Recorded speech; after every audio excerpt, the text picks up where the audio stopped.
Rayakan HUT RI ke-78, Ayu Ting Ting keliling kampung nyanyi lagu 17 Agustus, Merdeka. Ayu Ting Ting sangat antusias merayakan Hari Kemerdekaan Indonesia ke-78. Ayu mengajak Ayah Ojak, Bilkis dan Umi Kalsum keliling kampung bernyanyi lagu Hari Kemerdekaan 17 Agustus. Keluarga pelantun lagu Sambalado itu kompak mengenakan baju bernuansa merah putih. Tak hanya itu, Ayu Ting Ting juga membawa atribut lainnya untuk memeriahkan kegiatan mereka. 17 Agustus tahun 45 itulah hari kemerdekaan kita, ujar Ayu Ting Ting. Hari Merdeka, Nusa dan Bangsa, hari lahirnya bangsa Indonesia, merdeka, sambungnya dan Abdul Razak bernyanyi.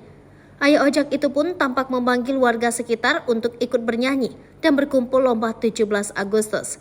Ketika keluarga kecil, tampak sudah banyak warga yang berkumpul untuk ikut lomba. Tak kalah dengan anak-anak, Ayah Ojak mengaku juga ingin ikut lomba. Ayah Ayu Ting Ting yang dikenal dengan sebutan Ayah Rozak telah lama memiliki impian untuk memiliki sebuah usaha dagang, khususnya warung makan sederhana.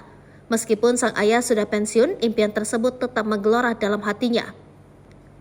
Ayah Rozak akhirnya dapat mewujudkan impian tersebut dengan mendirikan sebuah rumah makan khas Betawi yang memiliki tampilan elegan dan ukuran yang cukup besar. Ia bahkan turun tangan langsung dalam mengolah masakan khas Betawi dan memberikan panduan kepada para juru masak. Ia ingin memastikan bahwa masakan khas Betawi yang disajikan di tempat makannya memiliki cita rasa yang sesuai dengan kreasi dan rasa yang telah lama ia kenal. Ayah Rozak dengan penuh semangat turun tangan untuk memberikan contoh kepada para juru masak tentang cara mengolah masakan dengan benar.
Hai pemirsa Sri Popo TV, jangan lupa komen, like, dan subscribe, serta tonton terus berita-berita terupdate lainnya ya.